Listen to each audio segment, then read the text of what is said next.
Kalau untuk Sumatera di Pelabuhan Bakahuni dan beberapa titik di Pulau Jawa yang akan dipakai untuk monitor mereka yang akan kembali ke Jakarta.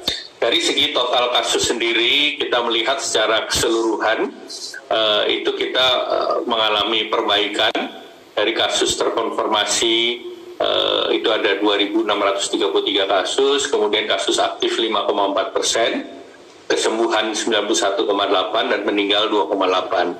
Nah, kita melihat bahwa total dari presentasi kesembuhan dan yang lain kita lebih baik dari beberapa negara, dan kita lihat secara nasional, BOR nasional sampai 13 Mei itu 29%, dan memang ada beberapa provinsi di Sumatera yang cukup tinggi, yaitu BOR di Riau 60%, Sumatera Utara 57%, Riau 53%, Sumatera Barat 47%, Sumbar, Jambi, Kalbar 45%. Sedangkan tentunya kita melihat bahwa kita perlu memonitor kasus yang muncul di Sumatera.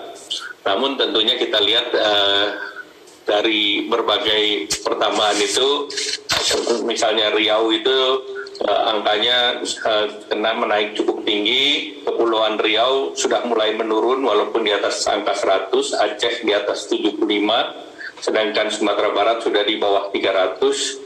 Sumatera Selatan sudah di atas 130-an, kemudian Jambi menuju 65 dan Sumatera Utara di atas 80, Bangka Belitung di bawah 200 dan Bengkulu mendekati 40 dan Lampung mendekati 60 untuk kasus hariannya. Nah, tentu walaupun angkanya relatif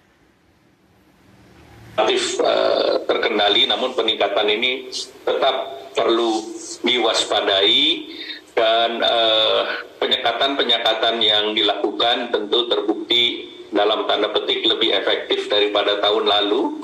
Kemudian tentu dengan langkah-langkah mandatory test yang diberlakukan ini mulai tanggal 15 Mei, PCR maupun swab test, dan dilakukan random test untuk Pulau Jawa di 21 titik yang menuju ke Jakarta.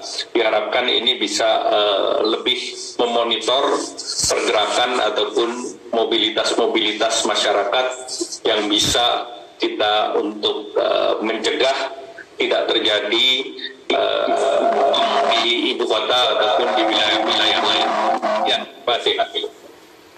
Baik, terima kasih Pak Menko, Pak Erlangga Hartarto.